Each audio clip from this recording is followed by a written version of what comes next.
So, hello and welcome everybody to the fifth edition of our Hedera Ecosystem Spotlight.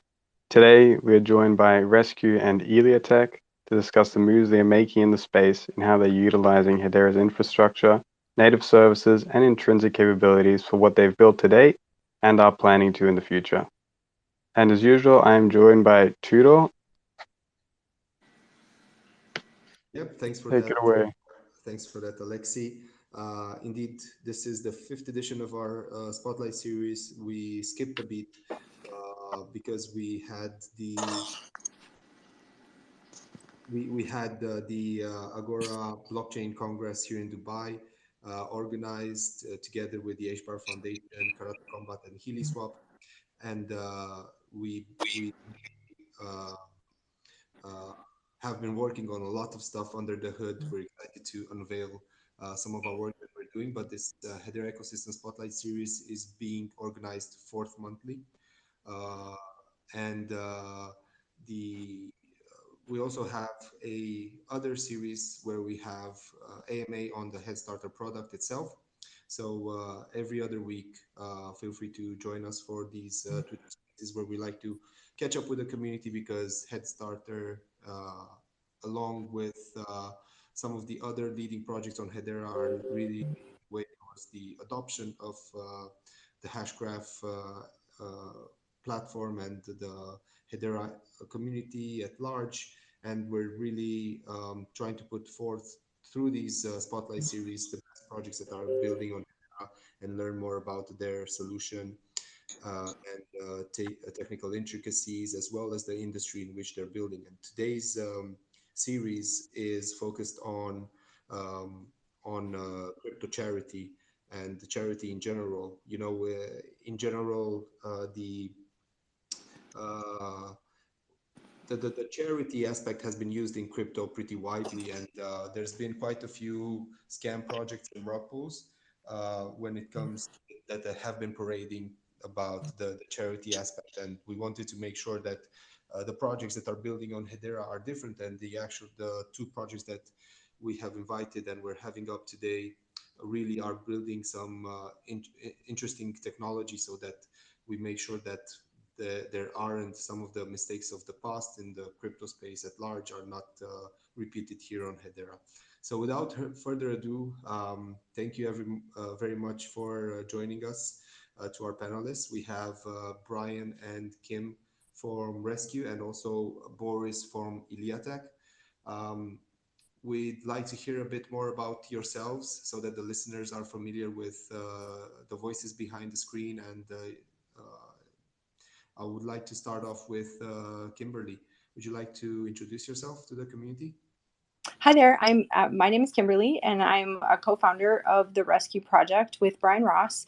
And essentially, our ResQ Project is a humanitarian project from our nonprofit Conscious Humanity. And we wanted to utilize the distributed ledger technology to provide transparency to a broken legacy system in fundraising. And that's literally the main goal. Is we found a really interesting way that hadn't been utilized before in order to use NFTs as an influence, if you will, or like a bonus in order to donate to our nonprofit. And there was a lot of really cool tech that's been built for us. In fact, the goal was to launch Wednesday, which was yesterday, and there's still some coding things, but it sounds like we'll be up and running later today. So it's really exciting. Plus, the big thing is that we're a Web2 company primarily, and our influencer is the world's most famous cat, Nala Cat, and her seven brothers and sisters have joined forces with our nonprofit to be the voice to help all of those animals that need homes, or to stop the unnecessary killing of companion animals in general. That's really unique in the way that you guys have started off as a successful Web2 project and are really trying to make make moves in the Web3 space and building on Hedera. So we're excited to learn more about yourselves as well. Brian, would you like to have a small intro? Sure. Thanks for having us on. I was having some technical difficulties on my link, but yes, where did we come from? Kimberly and I co-founded Conscious Content, our film company, and Conscious Humanity Inc., our nonprofit, several years ago. And over the last 5 or 6 years, we've been creating documentaries. And the last documentary we created was Rescue Story, Saving Companion Animals. And, it's funny how you end up in a place, and we didn't have this on our roadmap. But what we learned when we were doing all the interviews and all the research for Rescue Story is that no matter where we went, the rescues didn't have the necessary funding or resources that they needed to actually do an effective job. And we wanted to ask why. So we started doing research, and exactly what Kim was talking about. There are a lot of these systems that have been in place forever. They call them legacy systems. And as we took a deep dive into the one around companion animals, we saw that they were raising hundreds of millions, if not billions of dollars for the animals. But why was it that the animals and the rescues and the people that were working so hard didn't have the resources they needed? Well, it turns out, those companies, those organizations, they raise all that money, it pulls it out of the local communities where it's needed, goes to their main national headquarters, and then it's distributed to all different types of things, everything except the animals. So very little actually trickles back to the animals, and hardly any ever goes back to the community. So we really just got the idea that, hey, maybe we should look into this and see if we can't make a difference. And we discovered Hedera and a lot of great people, and we started working on this rescue project, and we are just about to come to market. Yeah, it's really exciting. But I do have to tell you, in light of what Brian was saying, when we were finding all of these rescues really needed a lot of resources. And when you can look at any 990 and really break down a nonprofit and their expenses. And the data is there if you're looking for it. And so what we were finding, I'm just going to give you a brief example. Over a 7-year period, one of the largest 5-letter agencies for animal welfare that's out there has taken in just over $2.2 billion. And a majority of their money goes for administrative costs and also goes for ads. So people will donate to pay for salaries or what have you. You can probably hear our rescue cat in the background. More fundraising. He's a Maine Coon cat, and he's never vocal. And right now, he's trying to get in the door. Anyway, the bottom line is we noticed they'll say, "Oh, we've donated 70% of all of the funds." Well, maybe it's 70% of all of the funds that you've allocated, maybe to the animals, but it wasn't going to the local shelters that needed them. They really have to apply for grants, and even for a $10,000 grant, let's say 1,000 of them apply, they give it to less than 10. And so there was a significant need. And when we noticed that there was less than 7 to 10%, or there was only 7 to 10%. Yeah, in a lot of cases, it's pretty clouded whether or not the 7% actually goes and where it goes to. But the fact is, with Hedera and this distributed ledger, we can provide transparency, and with our partnerships, beginning really with Nala and her family, which is over 11 million animal rescue followers. And they're rescue animals themselves, which is so great. We get the chance to really get the word out and test this model and tweak it and really make a difference in the world. Yeah, it's really exciting, actually. It's really great that you guys are really trying to cater for a cause that is larger than us, right? And you found a home over at Hedera. We know that you've been building some interesting stuff, and I'm happy to hear that this Twitter Spaces is actually coinciding more with your public launch later today. So exciting stuff, and we're definitely keen to hear a lot more about rescue.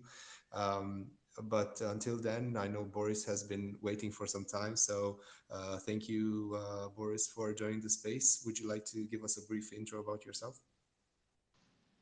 Thank you, Tudor. So my name is Boris. I'm one of the co-founders of Eleatek together with Richard.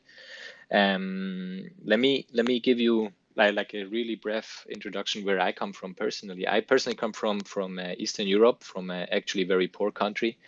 But I was lucky enough to escape there. I grew up mostly in Switzerland and became a professional athlete here. And I was lucky enough to be able to study and see well, let's say the more benefited sides of life. At some point, I was working in IT and I was thinking, what kind of business could I do that will have an impact and will actually increase the benefits of people's life? And this is where Richard and I connected, started talking, and we said, you know what? The philanthropic industry, the industry of donations, of nonprofit organizations, and so on. This is a massively underserved industry. It's highly competitive, bureaucratic, it's inefficient. There's a lot of money wasting going on. I'm sorry for my direct words. It's very unaccountable. And as Kimberly and Brian have just mentioned, right, there is no transparency, right? Like a very simple example, you give money, you give $100, you have no idea what with this money happens. You have absolutely no idea, even if 100% of these $100 are being distributed to the intended person, you have no idea what actually this person is then doing with this money, right? And this is where we came up with the idea of Eleatek and where we founded Eleatek. And we said, all right, what we want to do is we want to increase transparency. And now, as Kimberly and Brian mentioned, due to distributed ledgers, we are able to give transparency, but we want to go further. We want to go 100% of transparency. So we go transparency on the chain, but also off the chain. This is where we came up with our first product. We call it AJO.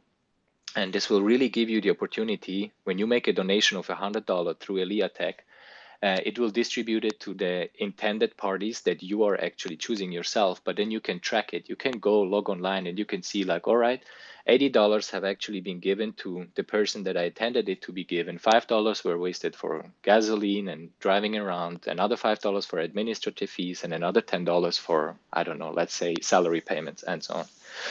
And the idea is really to give you the opportunity to see what is happening with your money. But then we want to go further. We want to give you the experience that you feel the impact that you are having with your $100 or with your $1,000. Doesn't matter how much you donate. We want you to experience this. We want you to see what you have done. And, the positive effect that we expect happening through this is that you will realize like, hey, this is really getting me excited. I'm actually really helping. I'm actually really doing something. I can feel it. I can see it. I can watch it. I can follow it. And then through this, we believe that the donation will increase even more. So yeah, just one more thing. Why we called it Eleatek, I want to tell you this, and we're really proud of our name. And that's why we came up with Eleatek. Because the whole idea of our business is to do something kind with technology, right? To give technology to industries that need it and increase their efficiency, make them better, make them faster, and make them more reliable, more accountable, more secure. So Elea is the ancient Greek goddess of kindness. And that's why Eleatek means nothing else than kindness through technology. That's fascinating and beautiful, guys. I have to say this is really panning out to be one of our best episodes yet, because I'm sure that the subject of charity hits home with a lot of us, and definitely using the hashgraph technology more efficiently to disrupt this industry is something that's been long needed. We generally will run the spaces for 1 to 1.5 hours, but we want it to be inclusive to everybody listening. So we do have a set of questions prepared for the panelists today, but feel free to jump in and ask any questions if you so choose. If you are curious about the projects or the crypto charity in general, I'm sure that our experienced panelists will be able to answer them. We will continue to alternate questions between me and Master Oogway in the meanwhile, and a lot of them I think have been already answered by the panelists when it comes to ResQ. Alexi, would you like to take on the next one? Yes, gladly, Tudor. Now, we did have a lot of questions lined up that were actually tackled just in the intro, so that's fantastic. I was curious, I wanted to hear from you guys. What is something you feel needs to be improved upon in the charity sector, and how do you see it improving using crypto? If Brian or Kimberly wanted to go first. I think because our conscious content has been in the media of reaching out to humanity and talking about issues that really do matter to us that we need to change, I think that the transparency is the most important thing, at least for us, because we were getting really frustrated. And I love Eleatek. I think that that model sounds amazing, and I would totally be on board. Yeah, maybe we'll definitely reach out to you and see if we can possibly work together on technology. I just think it's amazing, and I think if more people could just be transparent in a world that is just where we're questioning our humanity right now.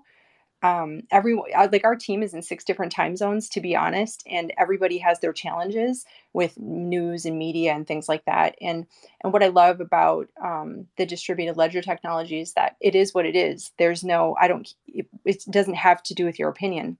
And I like the. Sorry. The other thing I would say is this is about transparency, but it's actually about implementing for real change. Yes.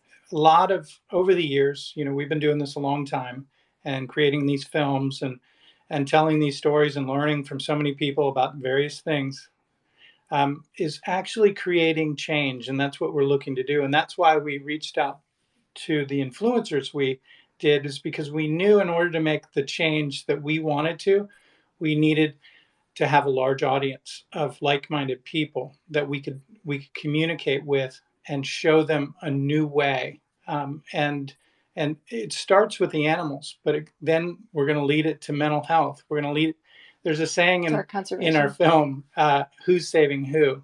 And we do believe that communities can and will be judged on how they take care of their how they take care of their animals, right. And it reflects back on us. So we personally believe that the animals bring out the best in us, and Lord knows right now that's what we need as a humanity, is to bring out our best versions right now about real change. Great.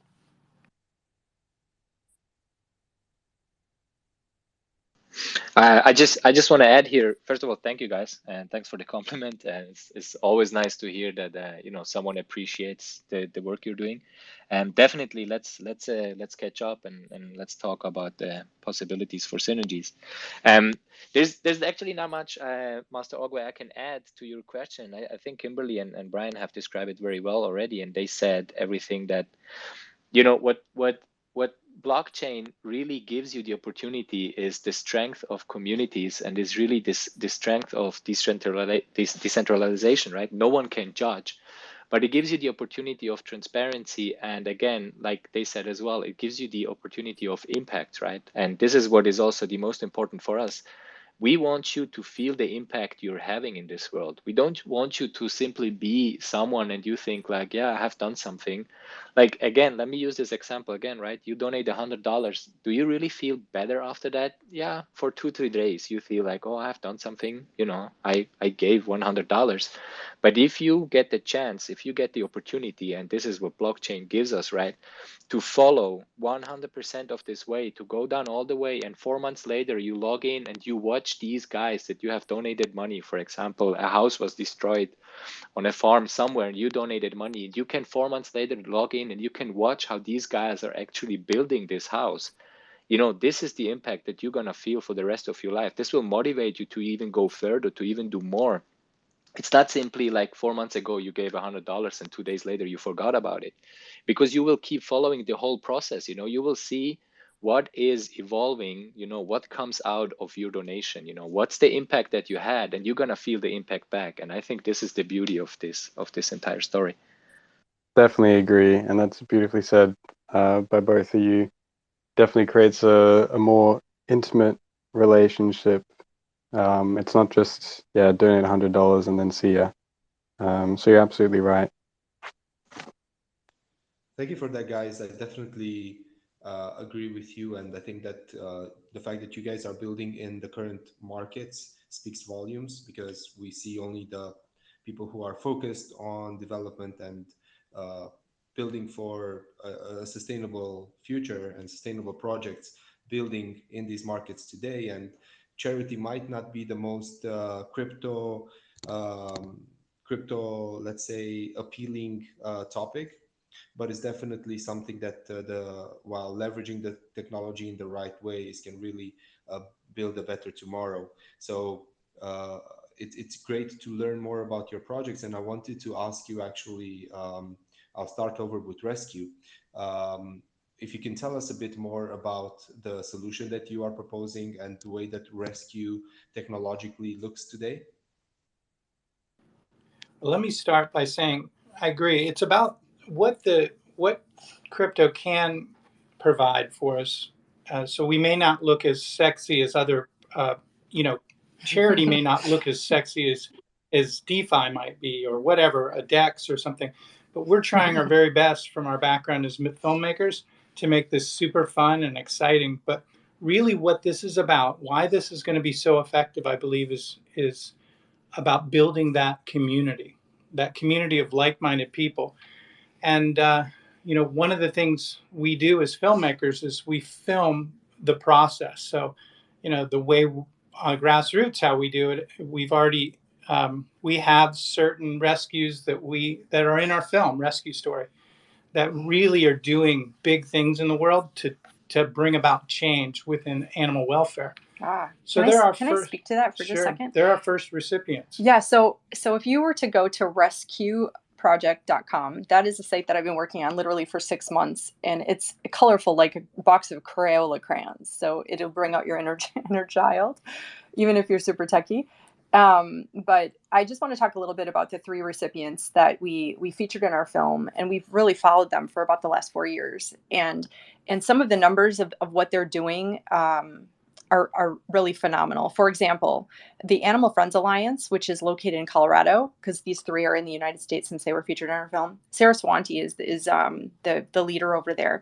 And in her time with her clinic, she actually adopted out 34,000 cats and dogs into loving homes. And she did a spay and neuter clinic for the last 13 years of 77,743 dogs as of June of dogs and cats as of June of last year. Wow, that's incredible. Isn't it insane? And so the other thing is that they also believe in balance, right? So they'll go out to neighborhoods and they'll find feral cats and dogs, and they will bring them back to their clinic, make sure they'll capture them, they'll neuter them, and they'll vaccinate them. And just one cat. Now, this is a staggering, crazy. We don't have it under state anymore because it's evolved 100 times since then, as we collect information. But one cat unneutered over 7 years will actually bring about almost 500,000 kittens. And that's a lot of homes that cats don't have to be found if they're just spayed and neutered. It's a big number, and a lot of people can't get their arms around it, but it really is it's what like happens. Crypto, 1 plus 1 plus 1. So yeah. one cat has a litter of 6 or 8. They all have 6 or 8. They all have 6 or 8. It's compounding. And it is, we all know what compound interest is. It's happening in with these animals. And I just have 2 more, and I'll keep it really quick. So Amanda Reitz has been doing this since she was like 17 years old. And now I think she's in her late 30s. And since 2006, she actually found 5,000 homes for forever homes. And they have a forever home guarantee. So they even created a farm that if, let's say, an animal doesn't work out, and if you ever watch our film, so let me just digress for 1 second. So our film, Rescue Story Saving Companion Animals, is like 66 minutes long. It's won like 50 awards internationally, and people just really resonate to it. So hopefully people will, be able to start seeing it. And the other thing is that a benefit of making a donation, any donation from $1 to, $100,000, whatever that is, you get our film for free. Now, we haven't tokenized it yet, and I think if anybody out there knows how to do that, that would be great. But legally, yeah. So we'd like to tokenize it so that way people, get it as an added benefit. But the bottom line is that these people, these women, they're all women leaders. So this project, Rescue Project, started out as a woman base. Obviously, Brian's not a woman, but he's my partner, so we go together. And so it was me and female artists. Brian, obviously, 3 really solid female leaders in the rescue shelter industry that had proven themselves. So when you donate, you can see that they're, a gold charity recipient. They still just don't have enough money. So other than Amanda, who's been doing this and saving more than 5,000 animals in general. And teaching other rescues around the country how to do the same. That's exactly right. And these are leaders. And then the third one is really interesting. Her name is Ernie. She came here, I think she came here from Mexico. And she saw how many feral animals there were. And she's like, she goes where all of the animals can't find a home. So there's pigs and, and goats and puppies and barn animals and dogs and kittens. And people like Amanda, who I just spoke to you about from Happily Ever After, they go there and they collect the animals and transport them to their rescue. So there's like this entire system that's happening. And in the last year, Ernie and her people, their volunteers, 3,600 homes were found just from them cooperating together. So we can make change, but all three of those examples we gave you are constantly doing nonstop fundraising. Yeah, and if we help fund them, they're going to help continue to educate across the country. And Nala and their group has a lot that we're going to be focusing on too. Good. So yeah, let's. so good. Yes, go ahead. Thanks a lot for that, guys. And I would be curious to learn more about how your platform that you'll be rolling out today, Understood, will work. But before that, I would want to give over the mic to Oliver, who's joining us as a speaker. Hey, Oliver, how's it going? Hi guys. Thanks for inviting me up, Tudor. As a small investor investor in charities over a long number of years, I've been many times dismayed by various crises and money going missing and things not being done the way we were promised they'd be done. And to see something like these Web3 coming out now, where you can follow your investment, you can see it, you can see the result of it. It's absolutely what's needed in the charity ecosystem, in my opinion. Just wanted to throw that out there, guys. Thanks a lot, and we're really fortunate to be able to spotlight a couple of the projects that we believe will be disrupting the space. And I totally agree with you there, Oliver. There's not enough help that is needed in this particular industry. I would like to give the mic over to Boris to learn more about the product, his project. Boris, when it comes to Eleatek, in which state are you guys on while developing the platform? How will it look like? Can you give us any sneak peek and any insider alpha about it? Yeah, sure. Thank you. First of all, thank you, Oliver. This was nice to hear, man, because when you do a startup, Rich and I could tell you stories. We've spent the last couple of months, like I'm up until 3, 4, 5 a.m. Most of my days I get up super early, and it's, this is unpayable feedback that you just gave to us, and I'm really thankful for that, man. This is what keeps us going and what tells us, okay, yeah, you're on a good way. Keep doing what you're doing. And Kimberly, by the way, there is a way to legally register your tokens. Let's talk about it. I can help you guys there. There's a way. It's a tough one, but nothing is impossible though. And yeah, let me tell you guys about where we are currently. So Eleatek does not have a product yet. We have the concept. We have the mathematical calculations. Our tech guys, we know we can do it. We know it's possible to do it. We are currently raising funds. Actually, we are in our seed round. We are going for investors, hunting around and trying to get funded so we can start hiring the developers that we need to actually then develop the system that we're going to have. How the system, a little sneak peek, yeah. I've never done a sneak peek verbally. It's easier to do it. Give us the alpha bar. No, the idea really, the product number one, and this is really our main product, the one that we are going to develop first, is this transparency service, where really you will be registered on our platform. So you register normally. It's like you open your account. Now you have different opportunities to open an account. You can be either a donor, you can be either a receiver. Doesn't have to be a nonprofit organization, can even be a single person that says, I want to do a project, which of course will be properly checked on compliance and due diligence. Or you can be an advocate or volunteer. Now, as you see, there's 4 different opportunities. As a donor, you register, you do a donation and you have the opportunity to log into your profile and you track the funds and you get this impact. You get this emotional reward of what you are doing and what impact it has that you're doing with your donation. As a volunteer, you can actually perform services for Eleatek. Now, as I was explaining, this transparency service is not only on the chain. The on the chain part is easy. It's pure technology driven with the AI layer, making sure there's no frauds and no mistakes. But once it's off the chain, why I'm saying this off the chain right now, let's take the example that, again, we take $100. Let's say Tudor donates through me $100 to the UN, right? Now, the UN has to distribute this money, and this money goes, in most cases, to, let's say, an animal, to a human being somewhere out there in the world.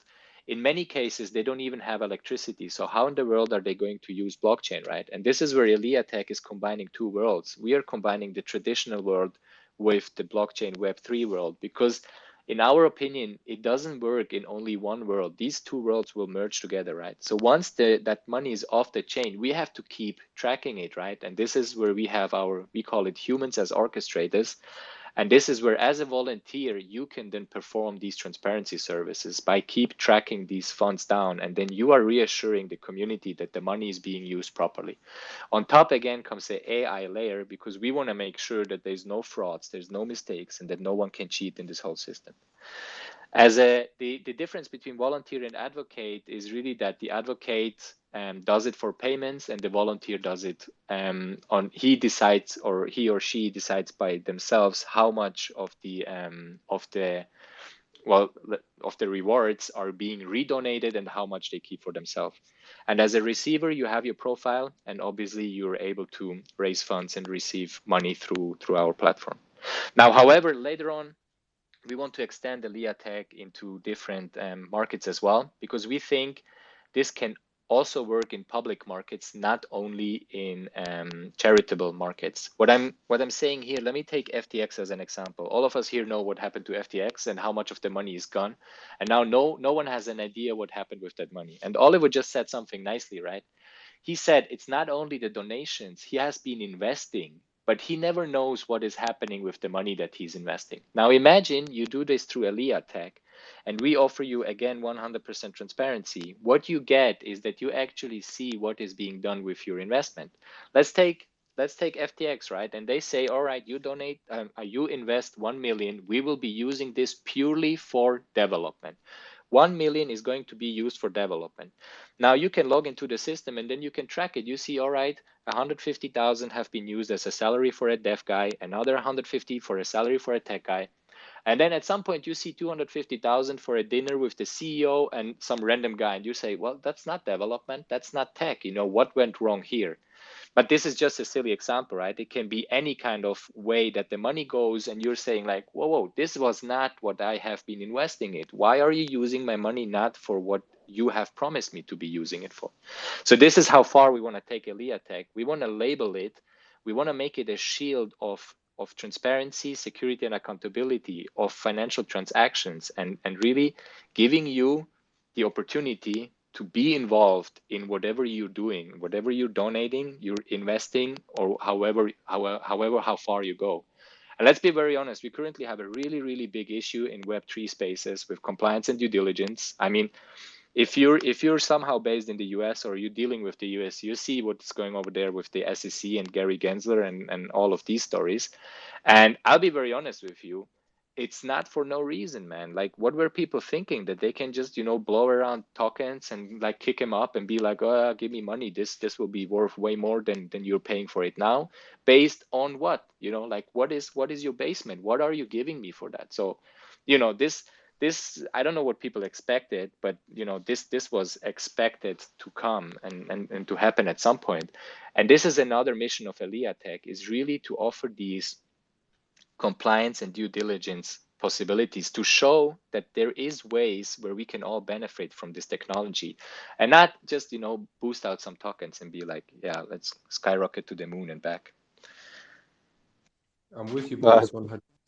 Open treasury management and real transparency in the way that the funds are being distributed. There should be better tooling for that, and I hope that Eleatek plays a role in that, even more so than the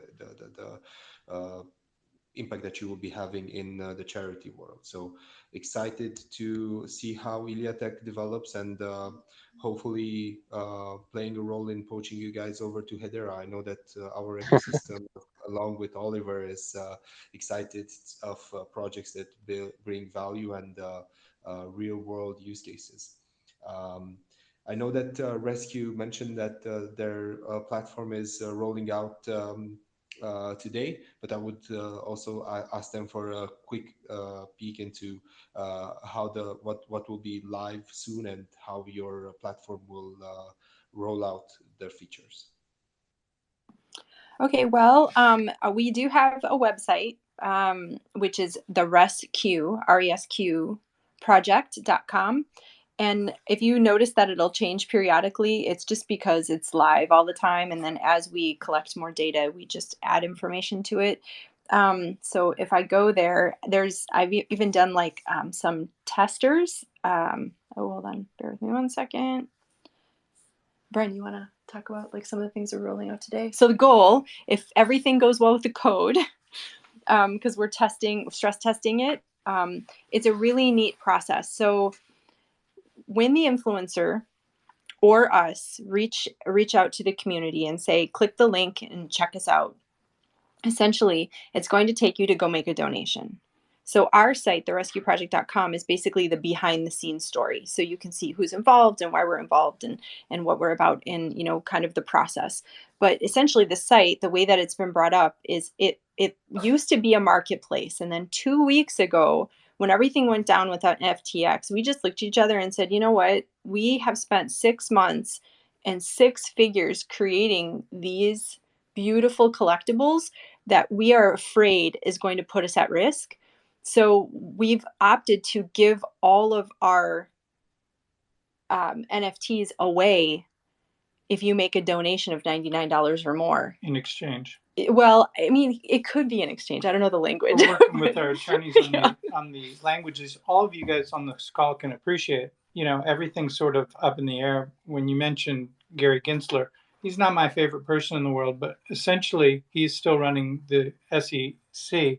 So we're trying to make sure that we're doing everything correct when we do this. So what we are excited about is what the kind of utility we're going to be offering all of the people. So, this is a unique sort of take on how NFTs are purchased. So we're not launching per se to our marketplace, hey, come buy these because there's going to be this massive secondary market where you can make money. This is more about really educating people about the problem and the solution and how they can donate in a more transparent way. And we wanted to give them value in exchange and then provide them transparency through showing those dollars going to work in the communities. But the ResQ Fund, the ResQ Fund wallet will be, and I really do think that we need to speak with Boris about this because it would be exceptional. We've had the conversation with our advisory board where it would be exceptional if we had this wallet and people could see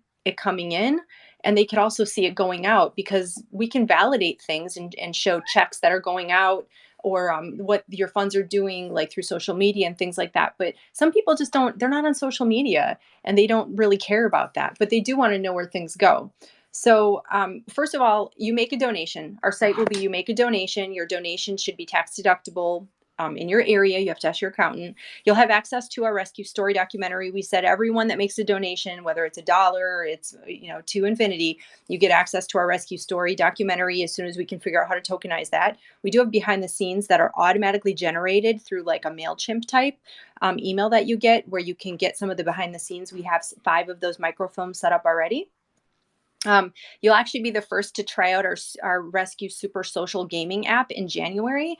That is community based. It has they're called match 3 games. So think of like Candy Crush meets Fishdom. We have those. You can earn things. Our characters are in there. It's super cute. But it also is a great stress reliever because we speak about mental health all the time in our other verticals. we wanted to make sure that it was a game that could help you kind of meditate. And so that's in there as well. And so our community will have at first access to that, which is really exciting. You also have a chance to participate in the Rescue Project documentary. We can explain that later, but we obviously make films. You can see our films. We know what we're doing, and we're going to be documenting this entire process. Explain to them what happens when someone logs into the new system. Oh, they make a donation. Yep. And then you get an email. It's super simple. We're using PayPal for right now because of everything that's been going on. So you make a donation via PayPal, which everybody's really comfortable with. A lot of the technology aspect of it, the wallet development is behind the scenes, so you don't really see it. You now get an email, and it shows here's your username, here's your password. We call it a forever home. So your wallet is the forever home, and the collectible can be your avatar. And you're collecting, basically putting pets inside of your adoption center. Oh yeah, the adoption center. Go ahead. No, go ahead. Well, there's a lot, but this is something Kimberly worked on. But we're really pivoting from this being an NFT marketplace to it being an experience. It's an experience, and we're actually calling it an adoption center because you're essentially we want people to feel like they're part of this community. That's right. And the super app that we are developing, it's really coming along quite well. We've already demoed a good portion of it. That's going to be a place of community as well. And the technology that's being built in there is pretty incredible. Yeah. So, but I do want to talk about our NFTs. Actually, we had like 20 different 2D and 3D modelers, artists working on these. They move. A lot of them are GLB files, and if you don't know what those are, you pull them up on your screen, and you can take your finger and you can flip them around 3D. You can see the front, you can see the back, you can make them bigger and smaller. They're really beautifully made, and they're all made from scratch. I can attest to it because many nights, like Boris, we've been up till 3 a.m., getting things done, trying to make them work. And we have 4 different levels that are traditional, like for gaming. So we have the common, the rare, the epic, and the legendary. The legendary will be game characters that will be in a future game. And so we're trying to integrate Web 2, Web 3, or 2.5, if you will, so people are comfortable and they end up with a Hedera wallet in a really easy way. And they understand conceptually what a wallet does. It protects what's inside of it. And so we're just using that metaphor actually as a literal sense with ResQ in general. So we just really would like, our community, our Hedera community, to reach out, check it out, see what you think, donate if you can, and just see how the whole process goes, because, I'm not saying it's perfect, but we're going to try to get it as perfect as we can. Wow, that sounds amazing. Definitely a lot to look forward to, and very excited for that. You also mentioned how easy it'll be for onboarding even non-crypto people, which is, of course, very important. I actually wanted to ask this to Boris as well. What are you at Eleatek doing to bring on non-crypto people as well? Or is that even a focus of yours? Yeah, definitely a focus. Yeah. First of all, like leaving non-crypto people away would be super stupid because, in donations, it's very easy. The more donations, the better, right? So I want them all, right? We are intending to work with an exchange in Canada that this way you will be having the chance, for example, if you're not holding crypto, but you want to donate fiat, you can simply donate fiat. We will then exchange it on the exchange, put it on our chains, and then, proceed with the process as it would have been done usually. So no big problem. But we are definitely going to attack both sides of the world. And as I mentioned already before, right, we are bringing together 2 worlds. We are bringing together the traditional world and the Web3 world. You can see us kind of like a service provider, a train station between these 2 worlds, and therefore we definitely will be managing in both parts of the world. That's excellent. Thanks for the answer there, Boris. And just wanted to remind everybody, we're probably going to run the spaces until past. So feel free to jump in if you have any questions, recommendations, or input that you might add to the topic or address to the panelists. The next question that I have was to both of you guys. And will your token have its own native utility fungible token? I know ResQ is using NFTs, but there were all types of ideas that I had when Boris, you were talking about Eleatek on how to gamify a utility token in keeping all actors true to their cause. So, Boris, will your project use a fungible utility token? Yep, it will. As I mentioned before, there is a way to register. This is super important for us. Very simple. The reason, why this is so important for Rich and myself is very easy, right? We offer 100% transparency, and we're all about security, transparency and accountability.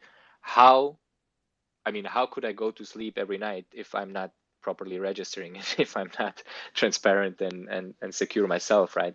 So for us, it's really important to be able to register properly, but we definitely will have a native token.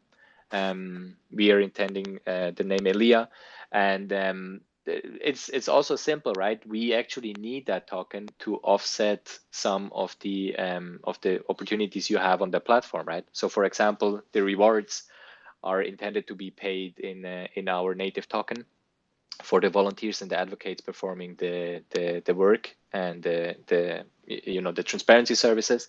And then further on, you will also have some other benefits with these tokens, as we are also we're intending to include some other products. I don't want to go too deep on these products because it takes way too much explanation for these products. But like with the time that the system will be growing and the community will be growing, you will have more and more benefits with these tokens, and you will have more and more things you can do with these tokens. That's awesome. And will we have a ResQ fungible token gamified in your platform at some point, guys? Well, I just want to say this disclaimer first. We are a US-based nonprofit, and so we have to be really, really clear that we have no idea what are the governing people are going to say. I don't know what else to say. I think the goal is yes, but we're looking for guidance on what where we can implement it, how we can implement it. Initially, we've spoken with HeadStarter about it, and it does seem like something we would like to implement. Definitely. Beyond our NFT token, but we just have to kind of wait and see. We're in this weird place where we have this giant Trojan horse called FTX and Alameda coming in and just sort of imploding the entire system. So we expect the SEC to come in pretty hard and heavy on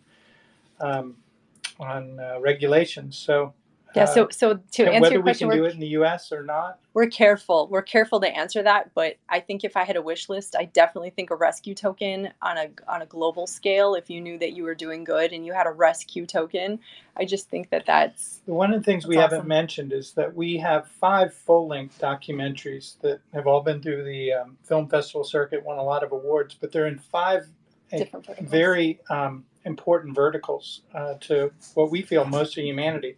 So these verticals will be included into this ResQ project one by one. You know, the next is mental health.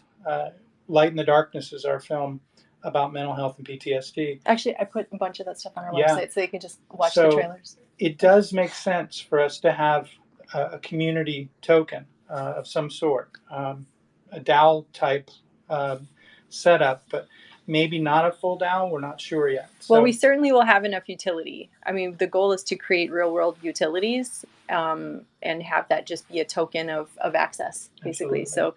So yes. Definitely agree there. And I hope the future regulations are favorable for you and everybody else in the US.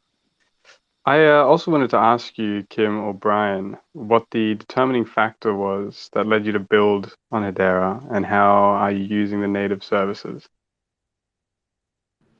So, well, we pride ourselves on being green, if you will, and we had explored other chains, and we've been crypto investors for quite a long time, and have invested in a lot of projects. I'm very happy to say that most of our investments we did not lose anything on, like they still exist, which was great. However, in order to be like congruent with our thought process, we needed to find something that was green, something that was fast, and something that was secure. Like security was the big thing, because we don't ever want to put anyone or ourselves at risk.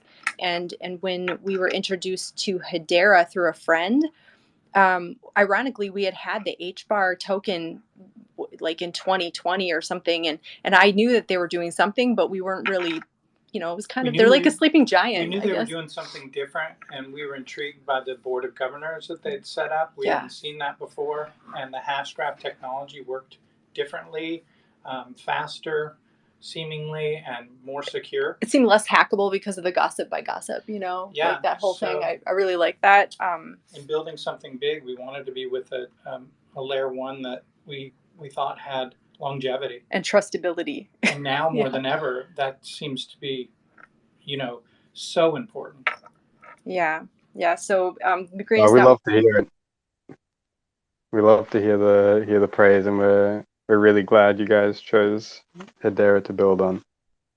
Yeah, thank you. We are too. Yeah. Oh, and the other thing is minimal fees. If anybody's ever paid fees on any of the other chains, and you've had a heart attack trying to transfer $100 or give $100, it doesn't make any sense. Especially for donations, right? Right. So. Yeah. So we had to problem solve this out, and no doubt. Yeah. No doubt. And I actually wanted to ask Boris as well if Eleatek is considering building on Hedera. Well, I'll be very honest. One reason is actually you two guys, Master Oogway and Tudor. It's you. I really had a great impression of you two guys when we met. I loved it. You're two really fine gentlemen, and I'll be very honest for you. For me, business is people. No state, no business in this world. How techy it is, man. You can go as techy as you want, even artificial intelligence. If there's no humans, there's no business. It's that simple. And for me, it's super important who I'm working with. I want people to understand what Eleatek is, what a game changer this can be. I don't want to work with anyone that is simply running after, like how you're going to increase your shares and how am I going to get back my money. This for me is a big turnoff. So it's really one reason is you two guys. So really big congratulations to you guys. We definitely consider it because after we met you, we did our homework, we did our due diligence, and what I can say is what sticks out for us and my team is your goal of sustainability. You guys have realized as well, and what you're trying to do with Hedera is you're trying to build a sustainable chain, something that is really showing the world that this technology is great, that this technology is the future, but that this technology is sustainable, that this technology is here to stay. This technology is not just here temporarily, to bump around and make a couple of billionaires real quick or whatever, like this is really sustainability is really the keyword for me here. We loved it. And straight after that, we said like, yeah, we want a second call with you guys. We want to consider it, and we definitely want to continue a journey here together. Oh man, I don't know what to say. That's extremely kind of you. It was really great meeting you, and I can't wait to tell everyone I know what you just said. Thank you. Thank you. Look, it's easy, man. Honesty is always the kindest you can do, right? I was really simply it was just honest. So yeah. Thank you. You're welcome. Thank you, man. No, it's very kind of you to say. Thank you very much for the kind words, Boris, and definitely we're excited to see a lot of projects that bring real world value come over to Hedera, as we believe that the technology has in itself all the right, let's say, value propositions so that you can build disruptive tech while also having a lot of, as we call it, sustainability, but also reliability in mind. And by coming up and growing the Hedera ecosystem a bit later on in the market, we believe that we can take a lot of lessons learned from other projects that have built on the space in the other networks and We believe that the hashgraph technology is versatile enough so it can capture a very large spectrum of distributed ledger technology and the applications that can be built on top of it, whether they are private, public, permissioned, or permissionless. I think that over the years we'll really see Hedera as one of the leaders in the layer one networks and the value that's being built and delivered through it. So thanks for the kind words, Boris, again, and we're very excited to try to help you out with coming over to Hedera. Since we're on it, speaking of Eleatek, are you guys looking to implement digital IDs in your platform, and how will they work, benefit the users, as well as probably preserving their privacy? Yeah. Good question. Thank you. We are going to have digital IDs. We are currently. It's a concept as well, but we're already really far with the concept. I think we're let's say 90% of what we imagine we could do. There will be different kind of digital IDs, right? There will be digital IDs for the advocates and volunteers. Now, these digital IDs are more focusing on their work, right? Because remember, again, there will be these humans as orchestrated system, and they will be performing transparency services themselves. But in order to establish better, they will be having digital IDs where they get tiers and they can progress and step up. Now, what that brings you is, for example, if you're a donor and you log into the system and you're like, I want to donate, but I don't have a specific project I want to donate to, like I just want to donate. I'm not fixed to, let's say I want to donate to UNICEF, right? Now, but you have a favorite human as orchestrated that is performing the work of volunteers and advocates. You can simply go and check what kind of projects he's working on, and he's volunteering and he's performing the transparency. And because of the digital ID, you can see the display of, how good is his percentage, how accurate is he, how fast is he, how whatever is he. And if you like it, you can just go ahead and be like, yeah, all right, I'll just donate to this project because I like this guy doing the work. So I'll trust him that, he's been volunteering on a good project. So I'll simply just go with the flow and donate the money there. On the other side, you will have digital IDs for the donors. The idea there is really to use this strength and this whole potential of a community where with this digital ID and with the clean label of Eleatek of transparency, security, and accountability, right? You as a person get kind of this label and this stamp of being transparent yourself, right? Where you're displaying, where is your money coming from? And, I mean, I don't want to go too deep, right? I don't want to know 100% of someone's private life because private lives still should stay private lives. But it gives you this opportunity where, you show yourself as being transparent and you get this clean image and this clean label of your digital ID that hopefully a cool idea, for example, would be something I know in Switzerland. When you're trying to get an apartment, you actually have to show 6 months of your salary statements. You have to go and show that you have clean police records and so on and so on. There's many things that you have to submit in order to be considered for this apartment. Now imagine how cool it would be if with the Eleatek digital IDs, all you have to do is show your digital ID, which is verified and checked and transparent and labeled, and the guys go like, yep, you're fine. You can have the apartment. You can be considered for it because you're actually fitting into the community and you're actually showing that you want to be transparent. You are a good human. You're not trying to run around and hide something and do some weird things that no one else wants. I love it. The whole idea is amazing. Brilliant. Well done. Thank you, Oliver. Definitely. It's very interesting to hear about this digital ID, and I'm sure you guys will do it well. Getting close to wrapping up, and I wanted to ask you guys if there's one thing you'd like to achieve with your solution, what would it be? And if Kim or Brian wanted to go first.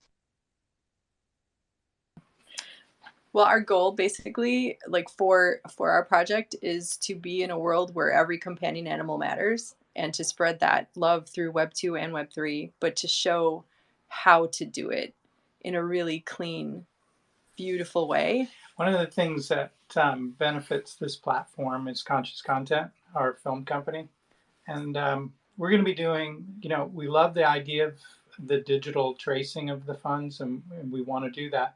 We're going to send our camera people out to these rescues and show that money being delivered, and then following up on those stories of how that money is benefiting them, and bring that back to our community as a way to show these people that they are part of a community that's doing real work in the world and making a change. That's what we're going to do. That was beautifully said. And you, Boris? What I can say is, well, as our name says it, Eleatek, kindness and impact through technology is what would be really the goal that I want to achieve. And Eleaverse, imagine we can build a universe, like Eleaverse, where you actually really, you feel the impact, you see the impact, and you feel the emotional reward that you're getting with what you're doing. Very nicely said there, Boris. We're winding down this spaces, and wanted to send out a final invitation to anybody in the audience to join in as a speaker and either ask a question to our panelists or add something to the subject of charity in the crypto space. If nobody will come up, I'd like to thank very much Kimberly, Brian, and Boris for joining us today and talking more about their projects. We really appreciate your time, guys, and thanks for bearing with us through the technical issues at the beginning. Lots of cool things are happening in the ecosystem, and we definitely will be keeping our eyes out for both of your projects, especially right now, ResQ, since your launch is very close to date. Thank you also to everybody who joined. If you like what you heard, make sure you check out also our last episode where we featured other leading Hedera ecosystem projects in Tail and Xeni. You can find our recordings on YouTube as you will have this spaces today. Also, make sure to go and give ResQ and Eleatek some love. Check out their socials and make sure you don't miss anything of what's to come in their roadmap. I mean, Eleatek is so early; they don't even have a Twitter handle, right? We do. I'm sorry, we do. It's just at Eleatek. Yeah. Awesome. Thank you very much We for do. that. And I wanted to invite our two panelists today to leave us with any final words that you want to leave the community by, and anything, any alpha that you want to drop further is very welcome as well. So this is Kim.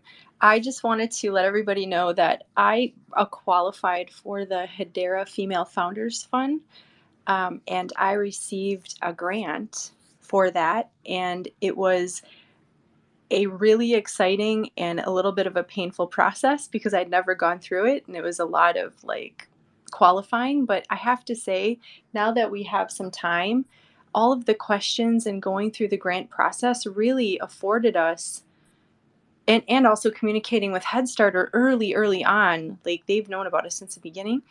It really helped us to narrow our focus and do our own due diligence and make sure we were doing things for the right reasons, which of course we were. But when you don't have maybe the experience of where you're going, of the Web3 experience, it's been really unnerving and really exciting at the same time.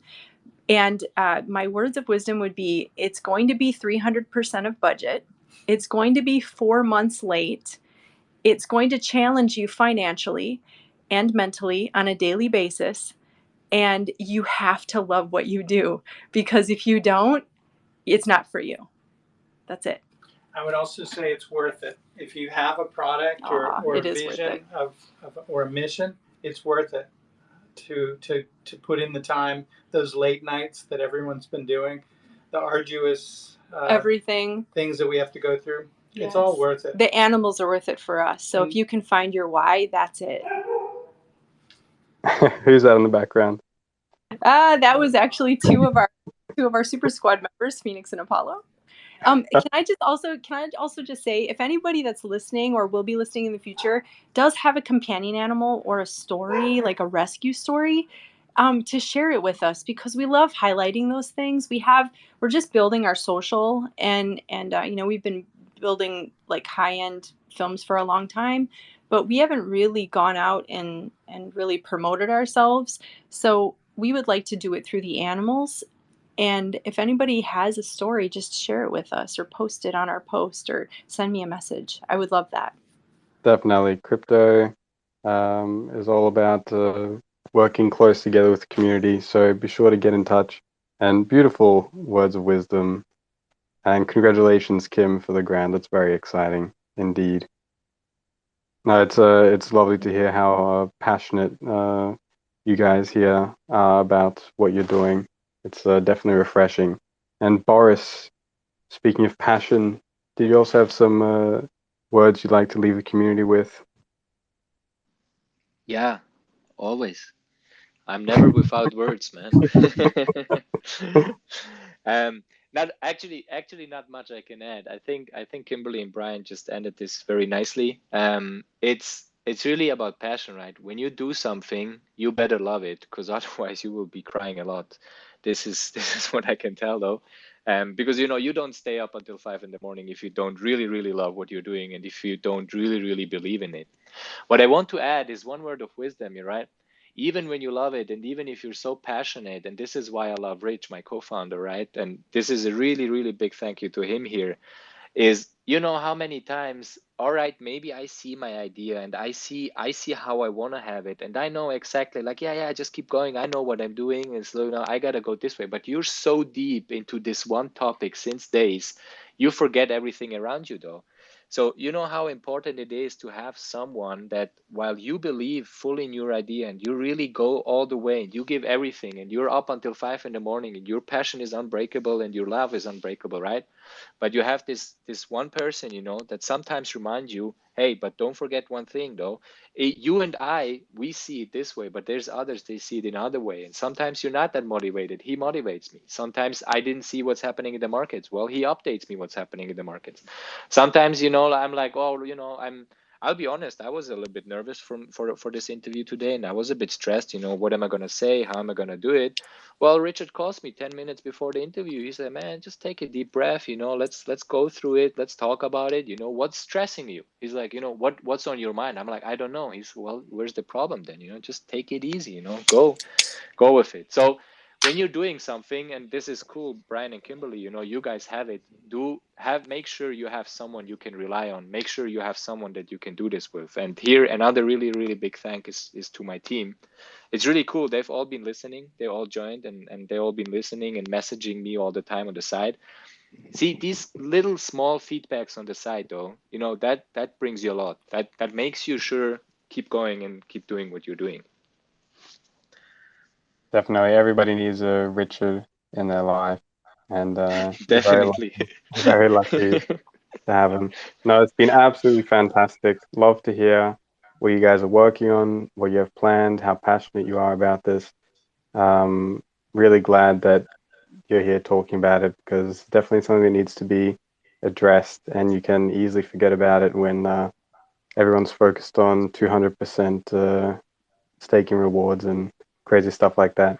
So yeah, thank you so much for the time. It's been great having you on to talk more about your projects. And thank you to everybody, of course, that joined for the spaces.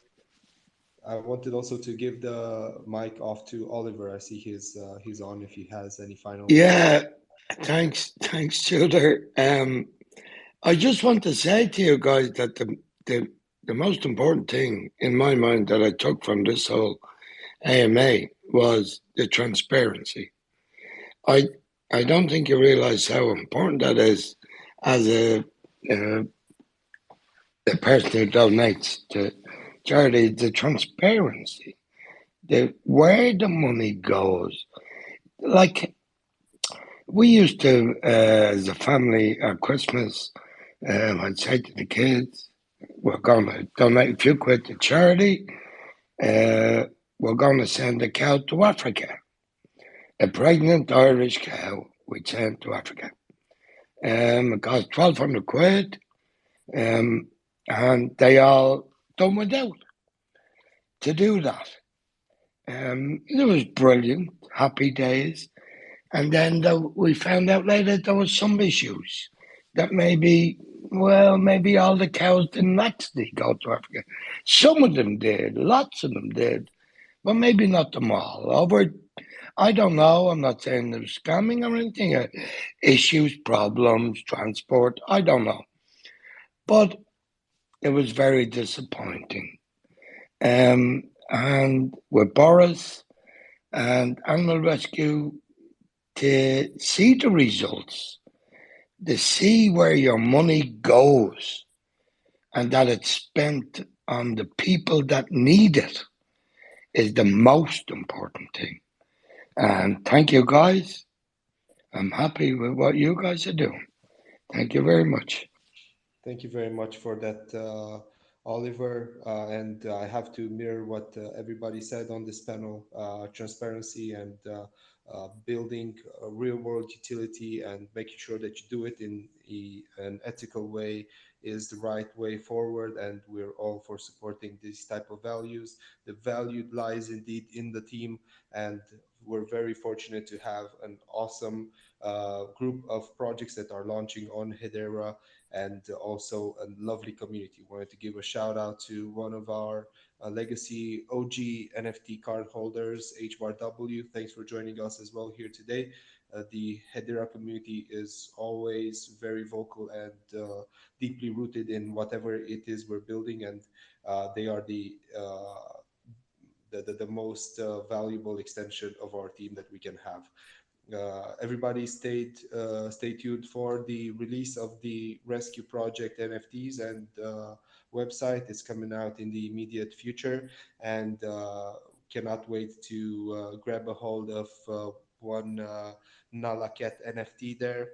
Thank you very much for our panelists today, and to the lovely audience that joined us for today's Hedera Ecosystem Spotlight. We'll see you in 2 weeks' time, also next week for the HeadStarter AMA, or we will have some exciting announcements for that Twitter Spaces. So stay tuned for that. Thank you, everybody.